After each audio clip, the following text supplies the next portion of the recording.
Okay, so once again, another O2 session, another learning, another topic, another new friend. Now, moving on to the reason why we are here for. आज जिस वजह से हम यहाँ पे इकट्ठा हुए हैं वो कुछ सीखने के लिए। जिंदगी में बहुत सारी चीजें होती हैं, बहुत सारी चीजों का इम्पैक्ट पड़ता है। हम जो किताबों में पढ़ते हैं, जो एजुकेशन सिस्टम में पढ़ते हैं, लेकिन वो इनफ नहीं होता हमारे लिए, कम नसीबी से। तो जो एजुकेशन है वो हमको मिलना चाहिए। जैसे कि कल हमने सेल्फ कॉन्फिडेंस के बारे में सीखा था, ऐसी चीज सीखी थी जो हम हमारी किताब में उसका मेंशन भी नहीं है ना, कि सेल्फ कॉन्फिडेंस की बात तो दूर कैसे बनते हैं, उसकी डेफिनेशन भी हमको नहीं बताई जाती। तो आज जो है, आज एक दूसरा बहुत इंटरेस्टिंग टॉपिक है, वो है फ्रीडम ऑफ चॉइस। यानी कि जिंदगी में हमारे पास हमेशा चॉइसेस होती है, तो डिसीजन कैसे ले, है ना। ऐसा बोलते हैं कि हमेशा जिंदगी में हम क्रॉस रोड्स पे होते हैं ना, कि ये टर्न ले, लेफ्ट ले राइट ले, कहाँ पे जाए, है ना। बहुत सारा कंफ्यूजन होता है। जिंदगी के हर एक पड़ाव पे होता है, छोटों को होता है, बड़ों को होता है। ऐसा नहीं होता कि बड़े हो गए तो बहुत बड़े हो गए। हम पेरेंटिंग सेशन में सीखा था ना, हम बड़े लोग भी बच्चे ही हैं, सिर्फ कद ज्यादा होता है उनका। तो सभी बच्चों को सीखने को मिलेगा, बड़ों को सीखने को मिलेगा। सभी के अलग अलग पड़ाव है लाइफ में, सभी की जिंदगी में कुछ ना कुछ आज हेल्प होगा। तो आज हमारे साथ जो दोस्त जुड़े हैं वो है स्नेहल भाई। तो स्नेहल भाई, वेलकम टू यू। स्नेहल भाई हमारे ओएसएस के बहुत पुराने दोस्त हैं। पिछली बार हम उनसे मिले थे, आप सभी को पता होगा, पिछले ट्यूसडे को ही मिले थे। तो ओएसएस वैलीज आप सभी को बहुत प्यारी है, हम सभी को बहुत प्यारी है। तो उसका जो डिजाइन किया है उसमें उनका बहुत बड़ा रोल रहा है। तो पूरा विजन जो है ओएसिस वैली हमारे सबके दिल के करीब है। तो ओएसिस भी उनके दिल के बहुत करीब है। ही इज एन आर्किटेक्ट, वो आर्किटेक्ट है अपने पेशे से, और इंडिया के one of the best architects में से बोल सकते हैं उनको। And he is a wonderful, like more than an architect, he is a wonderful human being. He is a teacher, वो पढ़ाते भी है। He is an architect, he is a business person, and he is an educator at heart. ऐसा बोलते हैं। अगर वो, मैं ऐसा बोल सकता हूँ कि अगर वो आर्किटेक्ट नहीं होते तो he would have been a teacher, a philosopher, ऐसा बोल सकते हैं। सो स्नेहल भाई, warm welcome to you, to our online family. Thank you, Jay. Thank you very much. Yes, so please आज हमको क्या सिखाने वाले हो? Please let us know so that we can learn a few things. Okay. So yeah, so I am Snehal. मेरा नाम स्नेहल है। मैं सूरत में रहता हूँ, जैसे जय ने बताया। और ओएसिस के साथ मेरा जर्नी 2004 से है। और तब हमने एक वर्कशॉप किया था ओएसिस में, तब से बस प्यार हो गया। और ओएसिस का इतना बड़ा कंट्रीब्यूशन है मेरे खुद की लाइफ के डेवलपमेंट में कि मैं उसका ऋण मुझे नहीं लगता कभी चुका पाऊंगा। शिवा जी, संजीव जी और सारे दोस्त जो ओएसिस में हैं, और अब जो नया जनरेशन ओएसिस को आगे लेके जा रहा है, मैं सबके लिए बहुत खुश हूँ और उनके लिए खूब खूब शुभकामनाएं हमेशा दिल में रह के चलता हूँ। ये जो ऑनलाइन का इनिशिएटिव है वो बहुत ही सुंदर इनिशिएटिव है। ये मुझे नहीं पता कि 1:1 वर्कशॉप जितना ये इफेक्टिव होगा कि नहीं, बट मैं ये अपॉर्चुनिटी लेना चाहता हूँ मेरे दिल की बात बयां करने के लिए। जो मेरी जर्नी रही है, जो मैं सीखा हूँ, उसका एक जो पहलू है फ्रीडम ऑफ चॉइसेस, उसके बारे में मैं आपसे अपना शेयर करूँगा एक्सपीरियंस। ये पूरा जो पार्ट है फ्रीडम ऑफ चॉइस वाला, वो काफ़ी पेचीदा है, काफ़ी इंटरेस्टिंग है। बट एक बार अगर वो आपके दिमाग में बत्ती हो जाती है, फिर वो बहुत ही ऑब्वियस लगता है। ऐसी चीज़ है, ये याद करने वाली चीज़ नहीं है, ये इंटरनलाइज करने वाली चीज़ है। और वो इंटरनलाइज कैसे हो सकता है, होपफुली मैं at the end of today's session आपको शायद कोई रास्ता दिखा पाऊँ, ऐसा मेरा अनुमान है और मेरी इच्छा है। सो इसमें से L3 के पार्टिसिपेंट्स कितने हैं? आप चैट बॉक्स में आई लिखेंगे। ओके, सो आप स्क्रीन पे कुछ देख सकते हो, कुछ लिखा हुआ है, ठीक है।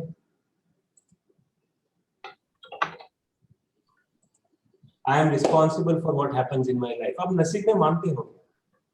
Do you believe in fate? Do you believe in नसीब?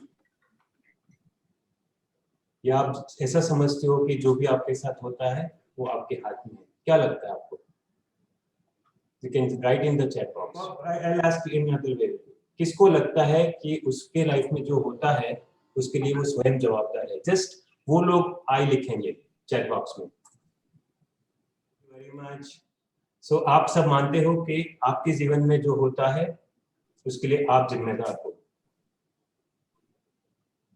मान लो कि आप सड़क में से जा रहे हो बट सामने की साइड से एक ट्रक वाला उल्टी साइड में आया, आपसे टकरा गया और आपका काफी खराब एक्सीडेंट हो गया, तो क्या आप उसके लिए जिम्मेदार हो? आप ही के साथ हुआ ये? Do you think you are responsible for that accident? No. Right? So आप कैसे कह सकते हो कि आप जिम्मेदार हो अपनी लाइफ में जो होता है उसके लिए? मोहम्मद बेग साहब ने बोला कि कोरोना जो हुआ उसके लिए आप जिम्मेदार नहीं हो. Yes, I totally agree. Corona के लिए आप जिम्मेदार नहीं हो. अभी जो माहौल फैला हुआ है, पूरा डर का माहौल है कोरोना की वजह से, वो कोरोना के लिए आप जिम्मेदार नहीं हो.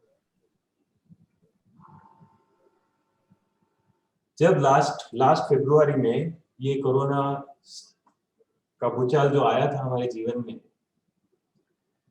और उसको आज 16 महीने हो गए. 16 महीने में दूसरा वेव भी आ चुका है.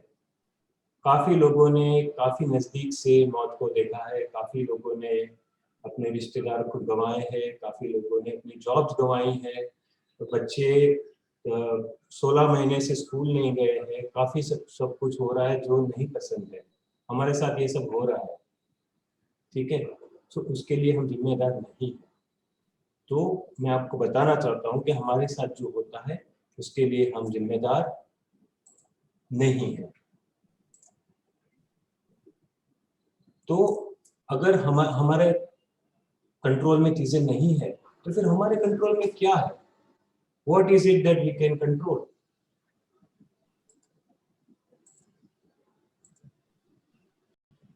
Any guesses? हम क्या कंट्रोल कर सकते हैं? So our life depends on how we respond to the situation. उसके पहले मैं एक चीज बताना चाहता हूँ जो बहुत ही खास है, सिर्फ ह्यूमन बीइंग के पास है. अभी आप सब स्क्रीन के सामने बैठे हो. कोई फोन पे बैठा है, कोई डेस्कटॉप पे बैठा है, कोई लैपटॉप पे बैठा है. अब 1 मिनट के लिए रुक जाओ और अपनी आंखें बंद कर दो और इमेजिन करो कि दूर से आप अपने आप को देख रहे हो. आपके बाल खुले हैं, आपने टी शर्ट पहना हुआ है, आपके मुंह पे अभी थोड़ी सी स्माइल है. दिख रहा है सब ये सब?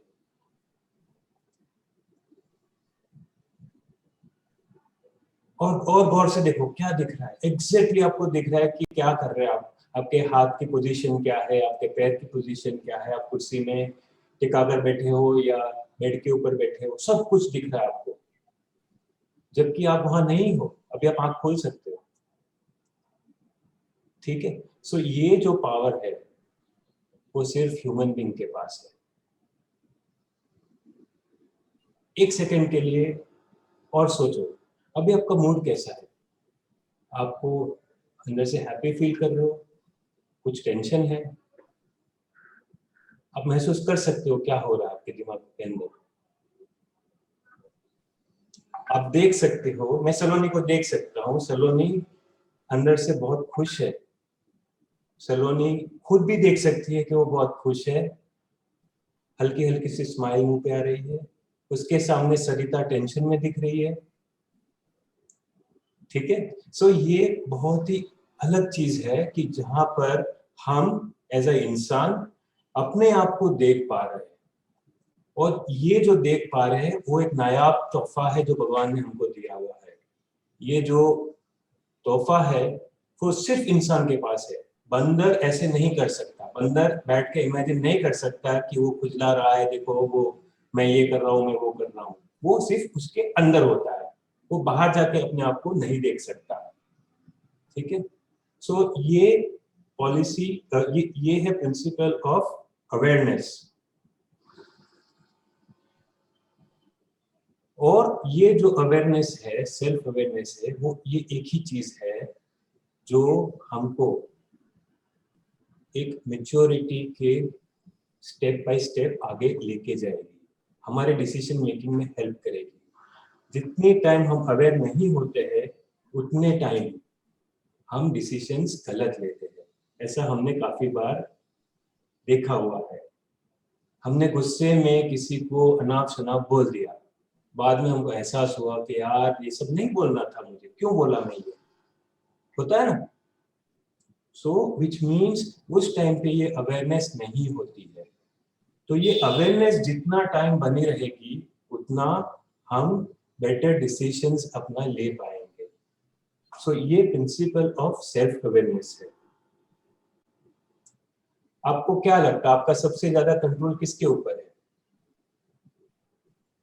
खुद पे है ना, है कि नहीं? अगर खुद के ऊपर कंट्रोल है तो चेंज क्यों नहीं हो पाते हम? सोचा है कभी चेंज हो पाते इजीली? नहीं हो पाते। मेरा एक दोस्त है जो यहाँ बैठा हुआ है, उसको मैं 7 साल से बोल रहा हूँ कि भाई हर रोज सुबह चलने आया कर, चलने आया कर, नहीं कर पाता है।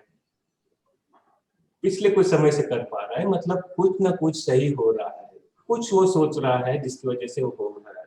7 साल के बाद ये चीज होने लगी है, सोचो। और हम बोलते हैं हमारा खुद के ऊपर इतना कंट्रोल है, और हम सोचते हैं कि यार उसको ऐसा नहीं ऐसा करना चाहिए था, उसको ऐसा चेंज होना चाहिए, मेरी बीवी को ऐसे होना चाहिए, मेरे हस्बैंड को ऐसा होना चाहिए, मेरे बेटे को मुझे ऐसा करना चाहिए। और हम अपने आप को देखें कि वो सेल्फ अवेयरनेस का लेवल इतना कम होता है कि हम खुद को भी चेंज नहीं कर पाते हैं।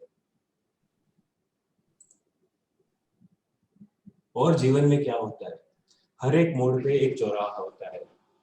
एट एवरी स्टेप हमको जीवन में चॉइसेस लेनी पड़ती है कि ये करे या वो करे, ये करे या वो करे।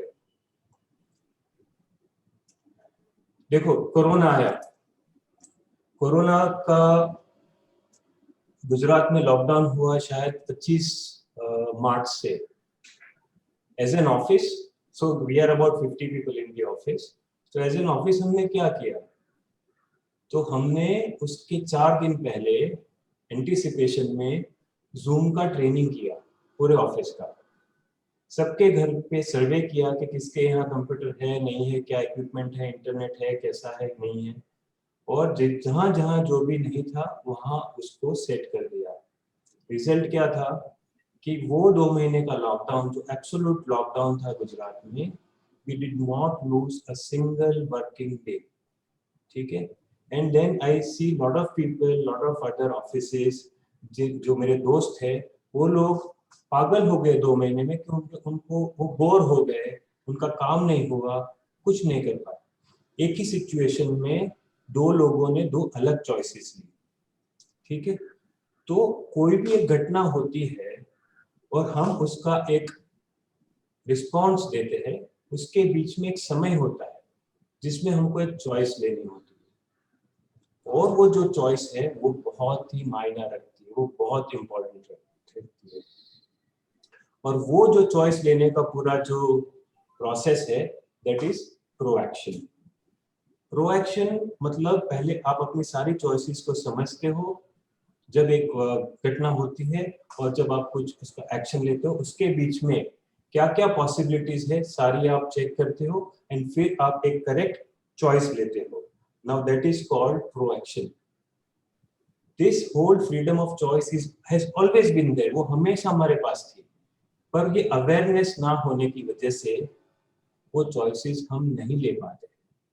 बहुत सिंपल सी चीज है, पर ये बहुत समझने वाली चीज है कि हम इसलिए राइट चॉइस नहीं ले पाते हैं क्योंकि वो अवेयरनेस वो टाइम पे नहीं होती है।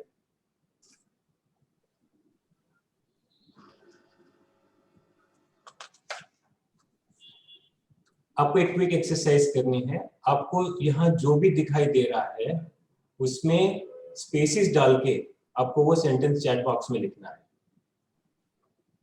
आप क्या पढ़ सकते हो यहाँ पर? Okay, so I can see 2 answers here. आपको भी 2 आंसर दिख रहे होंगे। एक, life is now here and life is nowhere. आपने कौन सा चॉइस लिया वो आपके सामने है। 2 सेकंड के अंदर आपने एक चॉइस ले लिया कि मैं लाइफ इज नो वेयर लिखूंगी या लिखूंगा, या लाइफ इज नाउ हियर लिखूंगा। दोनों का मीनिंग बहुत अलग है। This is exactly what we do in our life in a much larger scale. Life में बहुत बड़े पैमाने पे हर एक बड़ा डिसीजन हम ऐसे लेते हैं, या तो ये ले लेते हैं या तो ये लेते हैं। हम दोनों चॉइसेस नहीं देख पाते। अब जब दोनों चॉइसेस देखेंगे तब हम एक चूज कर पाएंगे कि नहीं, मुझे लाइफ इज नाउ हियर वो ही लेना है। That is making the choice.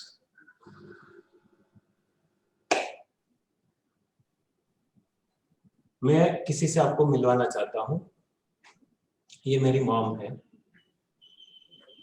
She is 78 years old. She is a gynaecologist. वो एक डॉक्टर है और सूरत में one of the leading doctors हुआ करती थी। सूरत में 40 साल तक आर्ग्यूएबली वो नंबर 1 गायनेकोलॉजिस्ट थी। सूरत की आबादी करीब 50 लाख लोग की है और उनके हाथों करीब 50,000 डिलीवरी या ऑपरेशन हुए थे।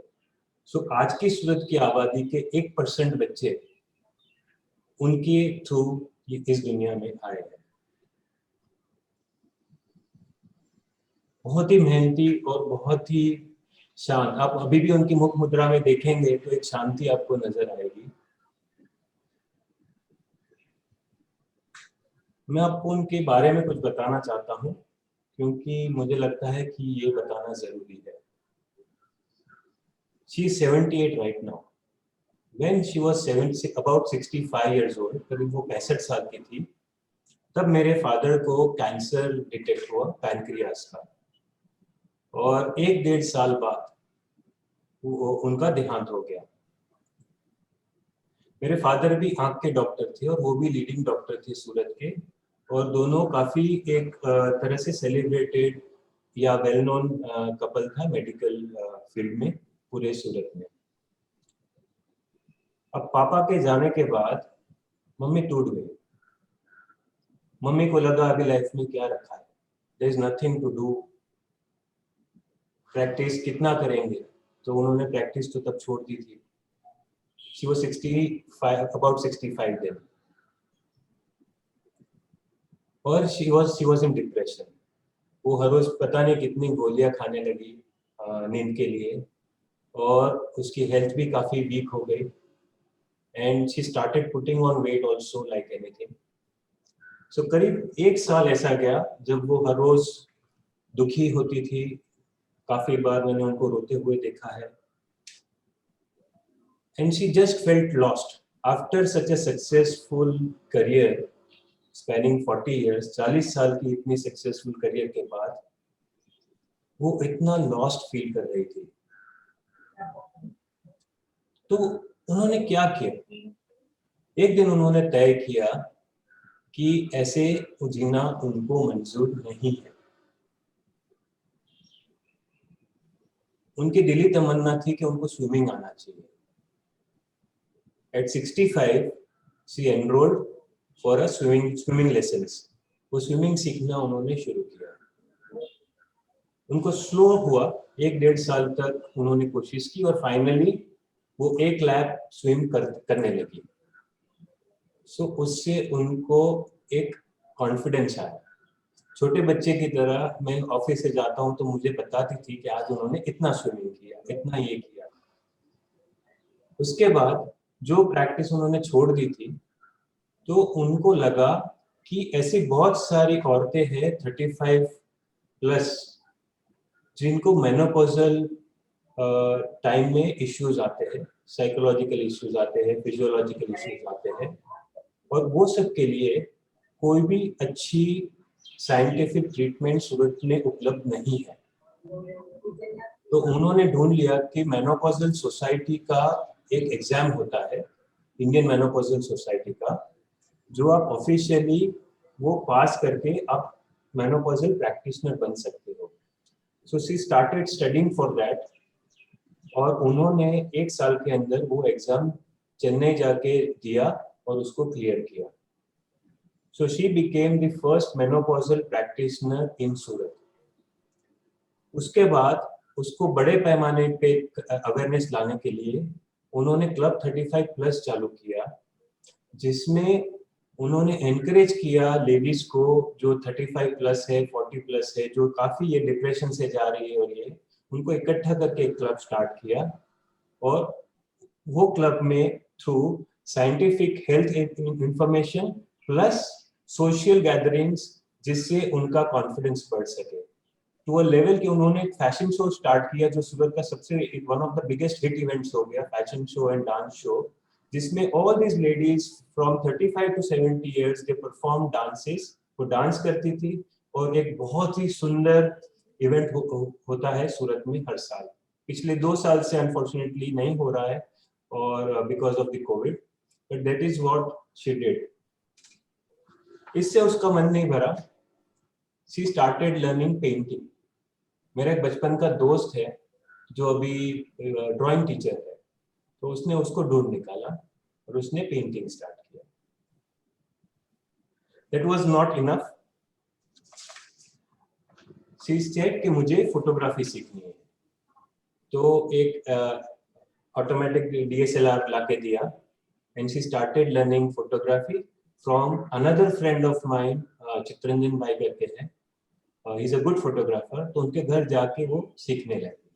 It was followed by her shop for gardening and agriculture. So घर पे अभी वो सब्जियां उगाती है, फल उगाती है, और हर एक पेड़ के साथ, पौधे के साथ हर रोज उसके पास जाके वो बातें करती है. Now that was not enough. उसको being a doctor उसको पता चला कि उसके जो नेक के जो मसल्स है वो वीक होने लगे थे. So she said मुझे सिंगिंग सीखना है. So she started learning classical singing at the age of 69, I think. At the age of 68 or 69 उसने हिंदुस्तानी क्लासिकल सीखना शुरू किया. And by 75 she was a विशारद. उसने विशारद का एग्जाम क्लियर किया क्लासिकल सिंगिंग में. एक सेटबैक आया. उस टाइम पे she was diagnosed with a breast cancer. तो उसने अगेन एक डिप आया कि अब क्या, what is next. But now she knew कि एक बार वो पिकअप कर लेती है अपने आप को तो वो उसमें से बाहर आ जाती है. So she went through all the chemo cycles, everything, सारा किया. 1 साल तक काफी सहन किया, but with a smiling face. And then she was victorious against breast cancer. पर ये पूरे प्रोसेस में उसने इतना जान लिया कि कैंसर में क्या मनोदशा होती है पेशेंट की, उसके साथ इमीडिएट फैमिली की क्या मनोदशा होती है.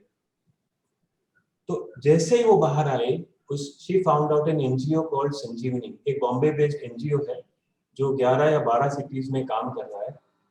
And they train counsellors for cancer. So उसने वो एनजीओ के साथ एक टाइप करके, एक एमओयू करके सूरत में 2 हॉस्पिटल्स में वो सेट किया संजीवनी का centre. And she herself does counselling once a week. एक और चीज मैं बताना भूल गया, उसको दुनिया देखने का बहुत शौक है. सो 4-5 साल पहले वो अकेली गई थी एंटार्क्टिका. मुझे एंटार्क्टिका देखना है. सो अमेरिका का साउथ पोल वहां गई एंड ऑल बाय हरसेल्फ. हम साथ में नहीं गए थे. उसके बाद वो जापान गई, उसके बाद ऑस्ट्रेलिया, न्यूजीलैंड गई. सो ये जो 12-13 साल का जो समय है, मुझे लगता है उसकी लाइफ का बेस्ट पीरियड. वो 40 साल का उसका जो प्रैक्टिस था एज अ टॉप गायनेकोलॉजिस्ट, वो तो कब का छूट गया. अब तो अपने नाम के आगे डॉक्टर भी लगाना पसंद नहीं करती है. Now this has been a life class for me, a live class for me. मैं हर रोज ये देखता हूँ और ये जीता हूँ. अगर ये अगर स्टोरी आपको अपील की है तो मुझे बाकी का समझाने की जरूरत नहीं है. Life is about making choices. It is as simple as that. And उसने कैसे ये फिगर आउट किया, कैसे ये किया, भगवान जाने। हाँ, बीच में उसने एक बुक भी लिखी अबाउट एजिंग ग्रेसफुली, कि आदमी जब एज होता है तो वो ग्रेसफुली कैसे वो डेथ तक जा सकता है। सो उसमें हेल्थ के टॉपिक्स कवर किए, साइकोलॉजी के टॉपिक्स कवर किए। शी इवन कंसल्टेड मिहिर, जो अभी ऑडियंस में है, मेरा ब्रदर इन लॉ है, सो कि फाइनेंशियल प्लानिंग कैसे करना चाहिए एजेड लोगों को, तो उसका भी एक चैप्टर है। सेकंड मैरिज करना चाहिए नहीं करना चाहिए, वो टॉपिक पे भी बात किया है। It's a beautiful compilation of things in our culture, हमारे कल्चर में क्या मायना रखता है ageing and how we look at it. उसने बखूबी उसको फ्रीज कर दिया है आगे के जनरेशन के लिए। सो ये उसका बड़ा कंट्रीब्यूशन था। Another thing she has been doing is Vipassana meditation. वो 3 बार 10 दिन का कोर्स करके आई और हर रोज अभी भी सुबह में 2 घंटा वो अपना मेडिटेशन करती है। ये सब मैं इसलिए नहीं बता रहा हूँ कि वो मेरी मॉम है, yes I am very proud of her, मैं उसके साथ रहता हूँ, बट अगर मुझे ये पूरे में से लेना है तो मैं क्या ले सकता हूँ।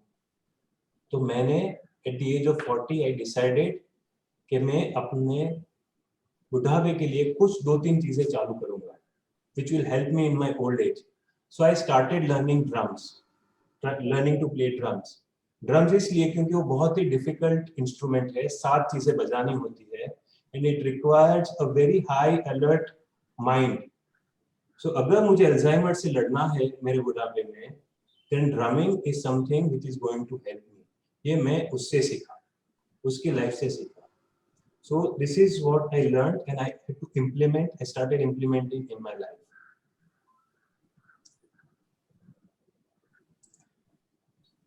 अब having said that, what keeps her going? इस क्या ये साइंटिफिकली हम भी अचीव कर सकते हैं? ये ऐसी चीज है जो हम सीख सकते हैं या नहीं सीख सकते? तो वहां पर मैं उसको ओएसिस के साथ, ओएसिस में मैंने जो किया था उसके साथ मैं रिलेट कर पाया हूँ। तो ये जो प्रोएक्शन का साइंस है, मेकिंग चॉइसेस का जो साइंस है, मैं उसकी बात करना चाहता हूँ। थोड़ा थियरी है पर ये समझना बहुत ही ज्यादा इम्पोर्टेंट है, क्योंकि अपना दिमाग कैसे काम करता है ये उसका साइंस है। So every human being has 4 gifts. 4 gift हमको भगवान ने दी हुई है। एक है स्वभानता की, जो मैंने सबसे पहले बात की कि हम दूर से अपने आप को देख रहे हैं, अवेयर होकर देख रहे हैं। दूसरा है कॉन्शियंस, हमारे अंदर एक अंतरात्मा होता है, एक अंदर की आवाज होती है जो राइट और रॉन्ग के बीच में हमको हमेशा गाइड करती रहती है कि ये राइट है, ये रॉन्ग है, ये राइट है, ये रॉन्ग है। तीसरा है इमेजिनेशन, कल्पना शक्ति। मुझे नहीं लगता और कोई एनिमल इमेजिन कर सकता है हमारी तरह। और चौथा है एक दृढ़ संकल्प, विल पावर, एक स्वतंत्र इच्छा शक्ति, द पावर टू चूज। ये चारों चीज मिलके, ये चारों चीज एक गिफ्ट है। मान लो हमने ये यूज नहीं की तो मान लो आपने भगवान की तौहीन की, आपको किसी ने गिफ्ट पैक दिया, आप गिफ्ट का बॉक्स वहीं छोड़ के आगे निकल गए। इसका मतलब ये होगा अगर आप ये यूज नहीं करोगे। अगर ये यूज करते हैं तो क्या होता है कि जब घटना घटती है हम ये 4 का उपयोग करके अपना एक स्वतंत्र से चूज करते हैं अपना रिस्पॉन्स, तब जाके वो प्रोएक्टिव रिस्पॉन्स होता है। This is the crux of this. अगर सेल्फ अवेयरनेस, स्वभानता, कॉन्शियंस, अंतरात्मा, इमेजिनेशन, कल्पना शक्ति और विल पावर, स्वतंत्र इच्छा शक्ति, ये 4 चीजें हैं जिसका यूज करने की आदत हमको डालनी पड़ेगी कोई भी डिसीजन लेने से पहले, कोई भी रिस्पॉन्स लेने से पहले। आप बोलोगे कि इतना टाइम थोड़ी ना होता है, एक बच्चा रोड क्रॉस कर रहा है और गाड़ी आ रही है तो हम ये थोड़ी सोचेंगे कि मेरा प्रोएक्टिव रिस्पॉन्स क्या है। अरे मेरे भाई, भगवान ने हमको प्रोएक्टिव ही बनाया है, हमने गलत वायरिंग करके रिएक्टिव बन गए हैं। अपने नेचुरल इंस्टिंक्ट्स जो होते हैं वो हमेशा प्यार के होते हैं और वो प्रोएक्शन ही होते हैं। आपका कभी एक्सीडेंट हुआ है गाड़ी का, स्कूटर का, बाइक का, कभी आपको लगा है कि सामने वाले की गलती थी या आपकी गलती होती है नॉर्मली? इंडिया में क्या होता है जब ऐसे कोई गाड़ी टकराती है तो दोनों बाहर निकल के क्या बोलते हैं, पता है मैं कौन हूँ, क्या कर दिया, हम दूसरे पे चढ़ ही जाते हैं। पूर्वी, thank you for your honesty. हम चढ़ ही जाते हैं दूसरों के ऊपर कि भाई क्या है क्या है क्या है, गाली। हाँ, सूरत में तो अच्छा है, होता है, बहुत गालियाँ हवा में ही होती है, एटमॉस्फेयर में ही होती है, तो वो ही निकलने लगती है। नाउ अगर आप प्रोएक्शन में से काम करोगे और अगर आपका एक्सीडेंट होता है तो आप क्या करोगे?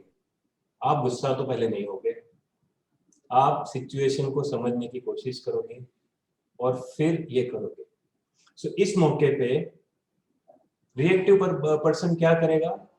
वो गुस्सा हो जाएगा, गाली देने लगेगा, हो सकता है गाड़ी में से चाकू निकाल लेगा, डिपेंडिंग ऑन वो कितना क्या क्या लेवल का आदमी है, बंदूक भी निकाल सकता है अगर आप गाजियाबाद में या दिल्ली में रहते हो तो। वो पूरा रिएक्टिव लोग हैं और प्रोएक्टिव लोग हैं, वो सिचुएशन को संभालना जानते हैं। ठीक है, रिएक्टिव लोग हैं, वो कैसे पता चलेगा कि आदमी रिएक्टिव है या प्रोएक्टिव है? कैसे पता चलेगा? नॉर्मली रिएक्टिव लोग कैसे बात करते हैं? कभी भी कोई भी सिचुएशन में आप किसी को सुनोगे ना, यार इसमें मैं कुछ नहीं कर सकता, तो मान को समझ लो कि वो रिएक्टिव है। अगर कोई ऐसा बोले, अरे यार मैं तो ऐसे ही हूँ या मैं तो ऐसा ही हूँ, करना है तो कर, so they are reactive people, they are not proactive people. अगर कोई बोले ना, हंसना मत चलो, तुम मने तो त्रास થાય છે, મને આનાથી ત્રાસ થાય છે, मुझे कंटाल आता है इससे, तो वो रिएक्टिव लोगों की निशानी है। अगर आप ऐसा भी बोलते हो कि यार मुझे तो ये करना पड़ेगा, क्या करूं मैं, तो भी आप प्रोएक्टिव नहीं हो। हाँ, काश ऐसा हो जाए, काश मेरे साथ ऐसा कुछ वो हो जाए, काश वो मेरे से ऐसा करे, तो वो भी एक रिएक्टिव व्यक्ति की निशानी है। प्रोएक्टिव क्या करेगा? मैं ऐसा करना पसंद करूंगा, ये उसका वाक्य होता है। मैं सुबह में चलना पसंद करूंगा, मैं आइसक्रीम नहीं खाना पसंद करूंगा। ये एक प्रोएक्टिव आदमी की सोच है, प्रोएक्टिव आदमी की गोल है। तो बहुत इजी होता है रिएक्टिव आदमी को पकड़ना। अल्टीमेटली ये चीज समझना जरूरी है, ये बहुत इंपॉर्टेंट प्रिंसिपल है कि no one can hurt you without your permission. आपकी अनुमति के बिना कोई आपको चोट नहीं पहुंचा सकता। इट इज नॉट पॉसिबल कि someone can hurt you without your permission. आप लोग हर्ट होते हो, किसी ने कुछ बोल दिया, फ्रेंड ने कुछ बोल दिया, कौन है जो यहाँ हर्ट होता है लोगों की बोलने से?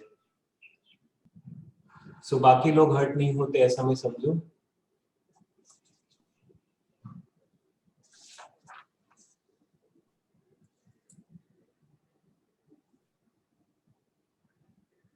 Thank you, thank you. So हम हर्ट होते हैं। हम हर्ट क्यों होते हैं? अरे यार उसको ऐसा नहीं बोलना चाहिए था, उसको ऐसा नहीं करना चाहिए था। हमारे दिमाग में ये पिक्चर चलती है।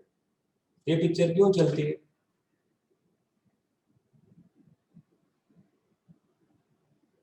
क्योंकि कहीं ना कहीं हमको ऐसा लगता है कि हमारा ईगो हर्ट हो रहा है।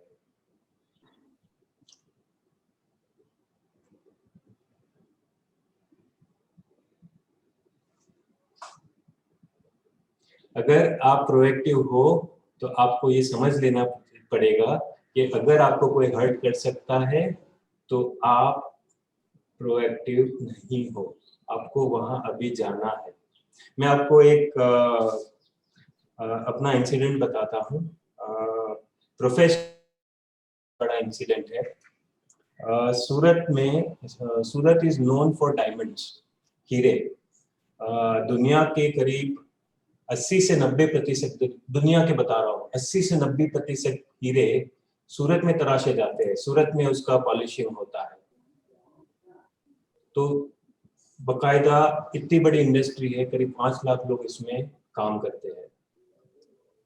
करीब 5 साल पहले ऐसा तय किया गया कि सूरत में डायमंड बुर्ज बनेगा, जो दुनिया का सबसे बड़ा सिंगल ऑफिस बिल्डिंग होगा, दुनिया का सबसे बड़ा। तो वो करीब 70 लाख स्क्वायर फीट का बिल्डिंग, करीब किसी का म्यूट नहीं है, थैंक यू। सो ये 70 लाख स्क्वायर फीट का बिल्डिंग, सिंगल ऑफिस बिल्डिंग, पूरी दुनिया के डायमंड के ऑफिसेज आने हैं, ट्रेडिंग के ऑफिसेज, वो प्रोजेक्ट डिजाइन करना था। और उसके लिए एक कंपटीशन हुआ, जिसमें पूरे वर्ल्ड में से 5 आर्किटेक्ट को उन्होंने अलग अलग क्राइटेरिया से डिसाइड करके सिलेक्ट किए, और इनके बीच में एक कंपटीशन हुआ। करीब 2 से 3 हजार करोड़ का ये प्रोजेक्ट है, और ऑब्वियसली हम बहुत एक्साइटेड थे कि हम भी वो 5 में सिलेक्ट हुए हैं। करीब 45 दिन का उन्होंने समय दिया ये पूरा बिल्डिंग डिजाइन करने के लिए, और मुझे याद है कि करीब हम 20 से 22 लोग उस पर हर रोज 16 घंटा काम करते थे, वो कंपटीशन में अच्छा बिल्डिंग डिजाइन करने के लिए। अब कंपटीशन का दिन आया और हमने प्रेजेंट किया, और मैं समझता हूँ हमने बहुत अच्छी डिजाइन बनाई थी, और काफी सराहना की लोगों ने, वहाँ जो जूरी मेंबर्स थी सबने की। पर कुछ पॉलिटिक्स की वजह से ये प्रोजेक्ट किसी और को दिया गया। हमारी 45 दिन की मेहनत और 22 लोग जिन्होंने मेहनत की थी इसके ऊपर, वो काफी मायूस थे। वो जूरी के बाद रिजल्ट आया, उसके बाद शाम को मैं घर आया, सोचा कि क्या किया जा सकता है, क्या मैं कंप्लेन करूं कि ये गलत हुआ है, क्या मैं इनसे मिलूं, क्योंकि मैं समझता हूँ ये मेरे जीवन का सबसे बड़ा अपॉर्चुनिटी था as an architect, as a professional, कि दुनिया का सबसे बड़ा बिल्डिंग और सबसे हाईटेक बिल्डिंग डिजाइन करने का मौका था। रात को घर गया, मैंने पूछा अपने आप को मुझे क्या करना है, मुझे नेगेटिव एनर्जी इकट्ठा करनी है या ये इंसिडेंट को पीछे छोड़ के आगे जाना है। तो मुझे लगा कि नेगेटिव एनर्जी छोड़ देनी चाहिए। तो उस रात को मैं बहुत चैन से सोया। दूसरे दिन सुबह में नॉर्मल की तरह ऑफिस गया और दूसरे काम में लग गया। लोगों की मायूसी में महसूस कर सकता था ऑफिस में, पर उनको मैं एनकरेज कर रहा था, उनको लाइट फील करवा रहा था, क्योंकि यही चीज उस टाइम पे मैंने जो हैंडल की आज भी मुझे बहुत गर्व देती है, बहुत ही ज्यादा प्राउड फील करवाती है कि मैं इतनी सहजता से ये चॉइस ले पाया, कि मेरे फॉल्ट के बिना, कोई पॉलिटिक्स की वजह से ऐसा डिसीजन हुआ, और फिर मैं इतनी सहजता से इसको ले पाया। और ये एंड नहीं था ये मैटर का। बाद में जो बिल्डिंग बना, वो जो हमने डिजाइन बनाई थी उससे बहुत नजदीक बना, बहुत नजदीक डिजाइन वाला बना। तो हमारी डिजाइन से बिल्डिंग बना क्योंकि वो बिल्डिंग की डिजाइन हमको अच्छी लगी थी। तो ये पूरा जो एपिसोड है मेरे लिए एक बहुत इंपॉर्टेंट ट्रॉफी है जीवन में, कि मैंने कहाँ प्रोएक्शन प्रैक्टिस की थी। और वो ट्रॉफी का प्राइस क्या है कि जिन लोगों ने, मैं समझता हूँ ये पॉलिटिक्स में इन्वॉल्व थे, आज मैं उनके घर डिजाइन कर रहा हूँ, उनके फार्म हाउसेस डिजाइन कर रहा हूँ, आज ऑफिसेस डिजाइन कर रहा हूँ। अगर मैंने वो कटुता रखी होती उस टाइम पे दिल के अंदर, तो हो सकता है मैं इतनी सहजता से उनसे वापस नहीं मिल पाता। तो ये मैं एक छोटी सी उपलब्धि समझता हूँ अपने जीवन की, कि मैं ये प्रोएक्शन प्रैक्टिस कर पाया। Proaction leads to maturity. What is maturity? Maturity आप किसको बोलते हो? आप बोलते हैं ना ये आदमी बहुत मैच्योर है, या ये लेडी बहुत मैच्योर है। तो मैच्योरिटी की परिभाषा क्या है वो समझना बहुत जरूरी है। सो अगर वर्कशॉप होता तो मैं और इंटरेक्टिव कर सकता, बट मुझे लग रहा है टाइम की भी थोड़ी पाबंदी है, थोड़ा समय मैं लास्ट में फीडबैक या क्वेश्चन आंसर के लिए रखना चाहता हूँ। इसलिए मैं मैच्योरिटी का जो परिभाषा मैं ओएसिस से समझा हूँ वो मैं आपको बताता हूँ। कुछ चीजें ऐसी होती है जो आपको लगता है कि ये हो सकती है, इट्स डूएबल, डिफिकल्ट है बट डूएबल है, तो वो करने की हम में करेज हो, दैट इज मैच्योरिटी। दूसरा, कुछ चीजें ऐसी होती है जो डूएबल ही नहीं है, बहुत मुश्किल है, मतलब हो ही नहीं सकती है, तो वो हो नहीं सकती है उसको एक्सेप्ट करना और उसके साथ शांति से जी पाना, ये मैच्योरिटी है। और कौन सी चीज डूएबल है और कौन सी चीज डूएबल नहीं है, वो दोनों का भेद परखने का विजडम होना। ये तीन चीज को आप जब कंबाइन करते हो तब मैच्योरिटी की एक परिभाषा होती है। What is doable and should be done and the courage to do it. What cannot be done, to accept with peace and live with it peacefully, and to understand the difference between what can be done and what cannot be done is wisdom. So this is the definition of maturity. ये दोस्तों ये याद रखना, इस पे मैं ज्यादा time निकालना चाहता। मैं अभी जो आपको समझाने की कोशिश कर रहा हूँ वो शायद 3-4 घंटे का कंटेंट है, सो ये मैं समझ रहा हूँ और इसलिए आपको लगेगा, बट इसको आप नोट करके रखिएगा ये डेफिनेशन, अगर आपको चाहिए तो मैं फॉरवर्ड भी कर दूंगा, but it is very important. आप जितनी बार इसको पढ़ोगे आपको बहुत ही समझ में आएगा कि ये क्या कहना चाहता है। दूसरा concept, application of proaction in our life, वो बहुत इंपॉर्टेंट है। तो ये जो दूसरा कॉन्सेप्ट है वो उसके रिलेटेड है, ये थोड़ा समझने की कोशिश करना। ये स्टीफन कवी करके राइटर है जिन्होंने 7 habits of highly effective people लिखी है। उनका ये एक बहुत ही इंपॉर्टेंट कॉन्सेप्ट है कि circle of concern. Circle of concern क्या होता है कि हमको क्या चीज की पड़ी है जीवन में, मैं क्या पहनता हूँ, मैं क्या रहता हूँ, मैं किसके साथ बात करता हूँ, मेरे फैमिली मेंबर्स कौन है, दुनिया में क्या हो रहा है, ऑयल का भाव क्या है, शेयर बाजार में आज क्या हुआ, कौन सी गाड़ी अच्छी है, कौन सी घड़ी अच्छी है, प्रधानमंत्री जी को क्या करना चाहिए था, कोविड वैक्सीन कौन सी वाली अच्छी है, कोवैक्सीन अच्छी है या कोविशील्ड अच्छी है।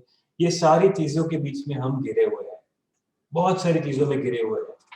तो द इकोनॉमी है, लैक ऑफ जॉब्स है, आजकल लोग के जॉब जा रही है, लोग कोविड में मर रहे हैं, दूसरे क्या मानते हैं ओपिनियंस में, मैंने न्यूज में ये देखा, मैंने न्यूज में वो देखा, फैमिली के एक्सपेक्टेशंस होते हैं, ये सारी चीजें हैं जिसके बीच में हम रहते हैं। तो ये बनाता है हमारा circle of concern.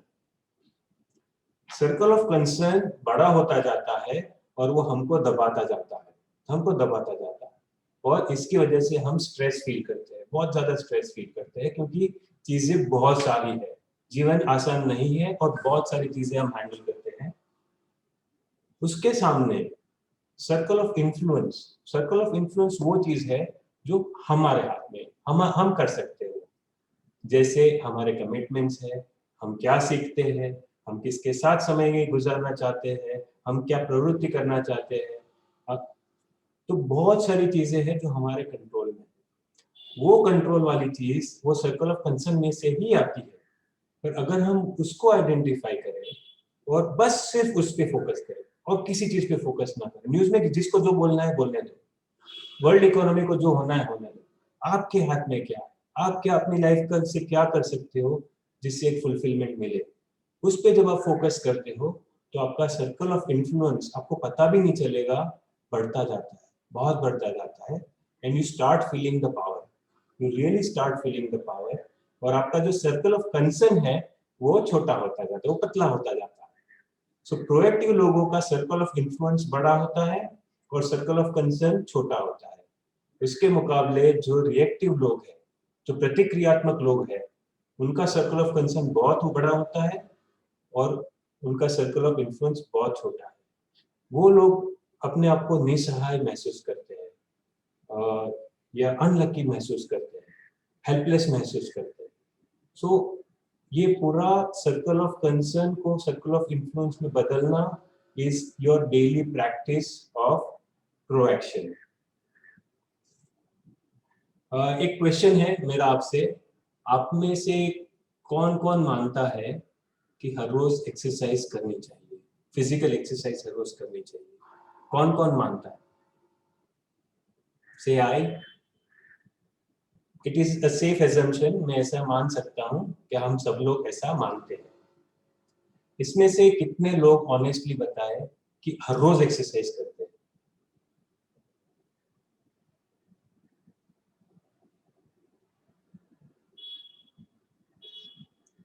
Thank you, thank you, thank you for your honesty, thank you. So हम जो मानते हैं कि ऐसा होना चाहिए और जो करते हैं उसमें फर्क क्यों है? ऐसा फर्क क्यों है? कभी सोचा है ये फर्क क्यों है? ऐसा क्या है जो हम, जिसकी वजह से हम नहीं कर पा रहे? किसी को शेयरिंग करना है? Yes. Purvi ji, yes. Hello. Yes पूर्वी। Yes. मुझे ये लगता है कि हम क्यों नहीं कर पाते, तो उसमें हमारा ही वो ब्लेम गेम आ जाती है कि कल तो मैं बहुत लेट से सोई हूँ तो मुझे नहीं करना है, या फिर वो डेडिकेशन नहीं होती है जो हमने हमारे वर्ड्स जो है कि मुझे ये करना ही है। सो वो करेज के हिसाब से ही हम नहीं कर पाते, बाकी करना है तो हम कर ही सकते हैं। थैंक यू पूर्वी, Yeah. Thank you so much. Anybody else? Ghanshyam bhai wants to share. Yes Ghanshyam भाई। हेलो, हमारा वाई क्लियर नहीं है, शा माटे करना है, क्यों करना चाहते हो, डीपली अंडरस्टैंडिंग नहीं है, करना है ऐसा सोच लेते, बट वाई क्लियर नहीं, क्यों करना है। Thank you, thank you. Okay, Satish ji wants to share. Satish ji, upon mute किया है यहाँ से. I hope you are able to hear you. Can you hear me? Yeah, we Hello? can hear you. Yes. Yeah. See, we human beings want instant results. Okay. So when we attend a program about exercise, we get motivated. The first week, the motivation is there. Gradually, we are conditioned to our old self. So the motivation doesn't last long. So we do not do the activity on a serious note.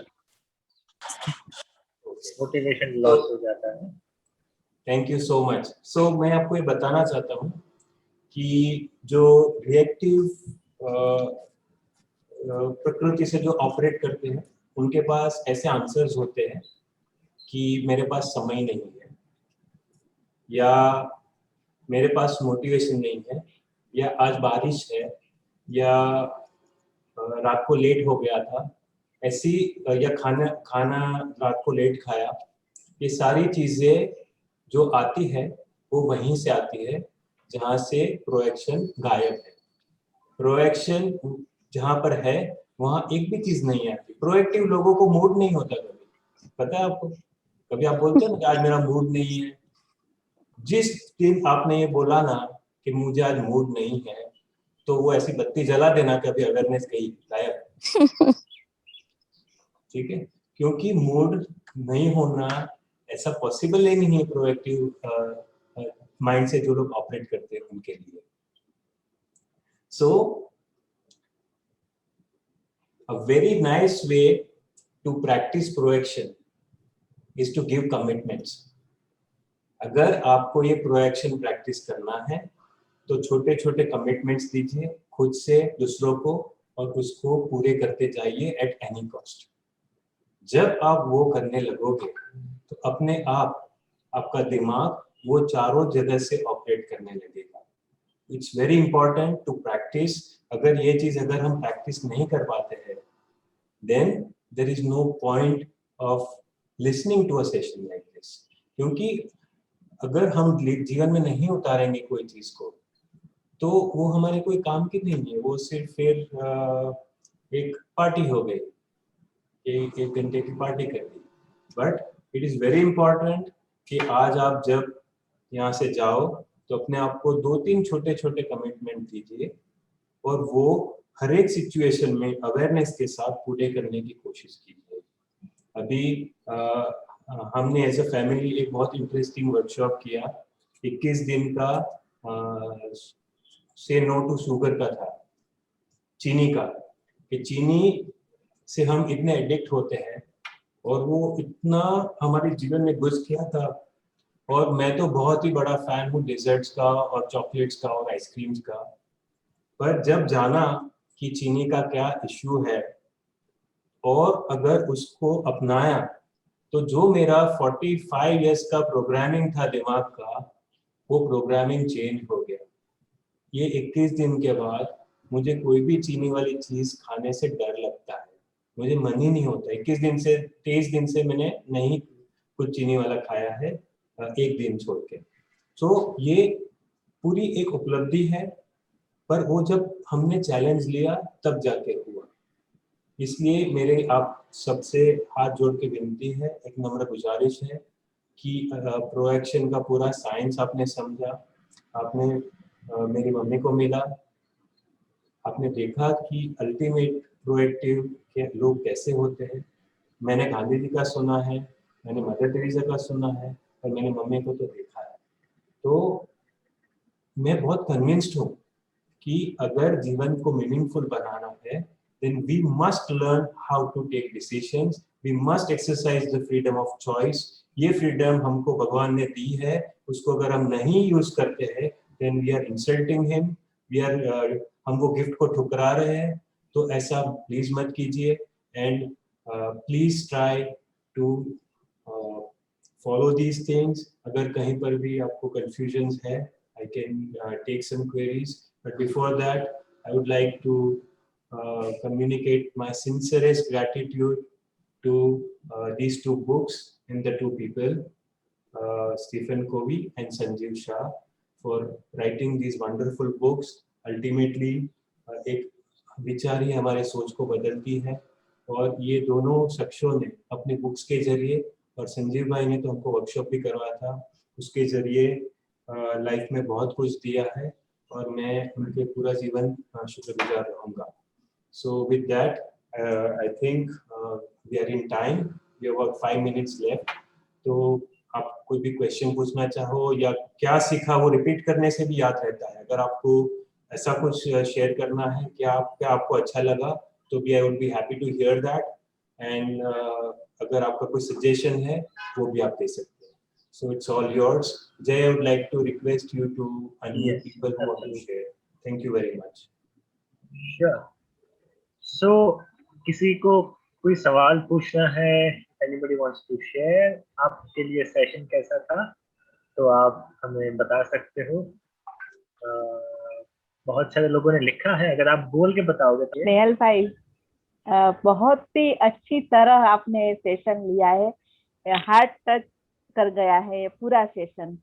और आपकी mummy का जो example choices के बारे में best, one of the best example मुझे लगा कि बहुत अच्छी तरह उन्होंने ये सब किया है। और हम चॉइसेस के बारे में फैसिलिटेटर होकर क्लासेस लेते हैं, उसके लिए मुझे बहुत हेल्पफुल हुआ ये सेशन बहुत। और बाद में जो भी समझाया आपने वो भी बहुत ही अच्छा था। एक्शन, रिएक्शन और प्रोएक्शन के बारे में बहुत ज्यादा मैं सेशन लेना चाहती थी, उसके बारे में बहुत गहरी समझ मुझ में आई। बहुत ही आपका बड़ा धन्यवाद करती हूँ। Thank you so much Karishma. Yes, more session from Shah Sahib, ऐसा लिखा है देख साहब ने। Yes, he will be keep coming. Keep coming to teach all of us. Satish ji wants to speak. Satish ji, we are unmuting you from here. You have raised your hand. Yeah. Very good evening. Satish Rajan from Bangalore. Yes. Snehal Saji, excellent session. Especially that one sentence you had put in the presentation. that life is now here or life is nowhere. How we perceive our thoughts, that makes a lot of impact into our results. And personally, taking your mother's example, like this is your father, then she had cancer, and also she enrolled into a lot of course like swimming and other things and all. And she was outstanding in all her activities. That was very inspiring. And citing the example of Stephen R. Covey's 7 Ways of Highly Effective People. It's a wonderful book and wonderful concept you have shared, like the circle of concern to circle of influence.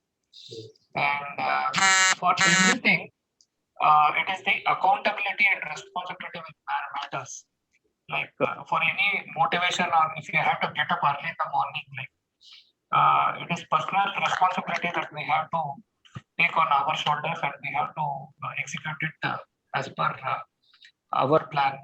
So there are a lot of takeaways in today's session, and all the sharings were very useful. Thank you so much. Empowering session. Thank you so much, Satish ji. Thank you for your time. So much, Satish bhai. Yeah. Okay, so now the session has to come to an end, unfortunately. But I think thanks to Snehal bhai, आपने ये 1 घंटे में बहुत कुछ देने की कोशिश की हमको. ऐसा like वर्कशॉप में हमारा होता है ना कि पर्सनल एग्जांपल्स भी होते हैं, इंट्रोस्पेक्शन भी होता है, खुद के एग्जांपल्स भी शेयर होते हैं, खुद के फेलियर्स भी शेयर होते हैं, इंटरेक्शन भी होता है. तो I think everything was there in this session. So thank you so much for helping us. Oasis Valleys का जो हॉल है वो फीलिंग वापस दिलाने के लिए सभी से.